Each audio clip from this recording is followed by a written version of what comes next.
Sebagai bentuk koordinasi, negara-negara anggota G20 bertemu setiap tahunnya membahas perekonomian global dan tahun ini untuk bantu dunia pulih bersama. Perekonomian di dunia memang sudah perlahan membaik, namun dampak pandemi yang belum usai masih meninggalkan efek luka memar atau scarring effect terhadap perekonomian global. One of our priority agenda is to address scarring effect to secure future growth. The G20 will play an important role in taking the discussion forward on addressing these scarring effects by calibrating the policy to boost productivity, promote investment, strengthen the labor market, and support capital reallocation. Mengusung tema Recover Together, Recover Stronger, Indonesia mengajak seluruh dunia untuk saling menolong bangkit dari pandemi. Ada 3 isu strategis yang dibahas. Pertama, exit strategi, bagaimana mengurangi intervensi kebijakan makro yang luar biasa secara bertahap, terutama untuk negara berpenghasilan rendah. Kedua, pembahasan mengenai produktivitas dan desain kebijakan. Dan ketiga, inovasi sistem pembayaran digital. Exit strategi tentunya adalah bagaimana strategi semua negara keluar dari pandemi.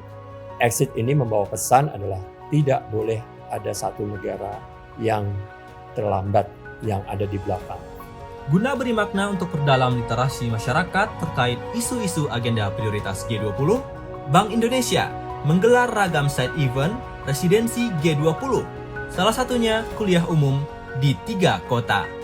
Fokus perhatian negara-negara G20 adalah perlunya normalisasi kebijakan dilakukan secara tepat. Apabila normalisasi kebijakan dilakukan terlalu cepat, maka akan dapat menghambat pemulihan ekonomi dan juga meningkatkan risiko stabilitas sistem keuangan.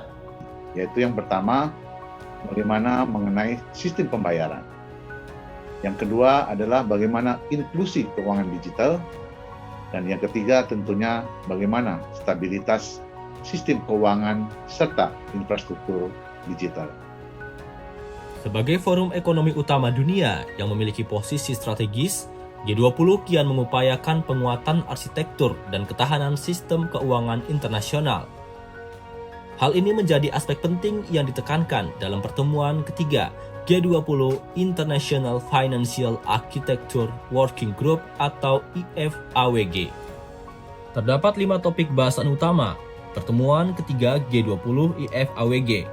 Pertama, dukungan G20 kepada negara berpenghasilan rendah dalam menghadapi kerentanan perekonomian. Kedua, peran Multilateral Development Bank dalam mendukung agenda pembangunan.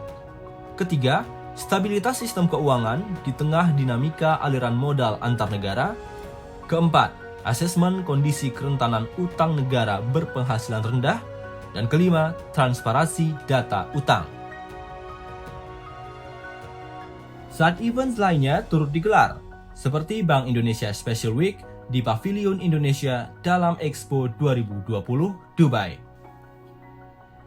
Sejalan dengan semangat G20 dalam mengembangkan UMKM dan digitalisasi, Bank Indonesia mempromosikan UMKM lokal yang potensial untuk menjangkau pasar internasional. Yang dilakukan oleh Bank Indonesia adalah membantu UMKM-UMKM ini untuk bisa memperkuat kapasitas mereka dalam mendapatkan akses keuangan. Kita mendorong UMKM kita semua untuk mampu naik kelas dan bersaing di pasar global. Memberikan kepercayaan diri kepada mereka sehingga lebih mampu untuk memiliki daya saing yang tinggi.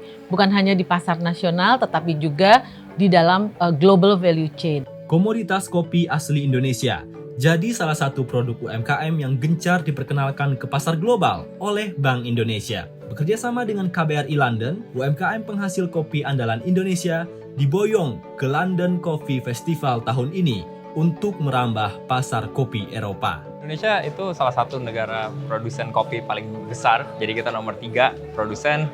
Ekspornya secara volume itu nomor 4, itu karena kita sebenarnya marketnya besar banget, produksi kopinya banyak. Nggak cuma diekspor tapi diserap sendiri juga banyak gitu ya. Jadi secara kualitas juga nggak kalah dengan kopi-kopi lain. Secara competitiveness sebenarnya kita itu sangat kompetitif. Momen G20 tentunya menjadi suatu kebanggaan bagi Indonesia. Kita kawal terus forum G20 hingga Oktober 2022 mendatang dan saksikan kepemimpinan Indonesia dalam mengawal dunia untuk pulih bersama. Recover together, recover stronger.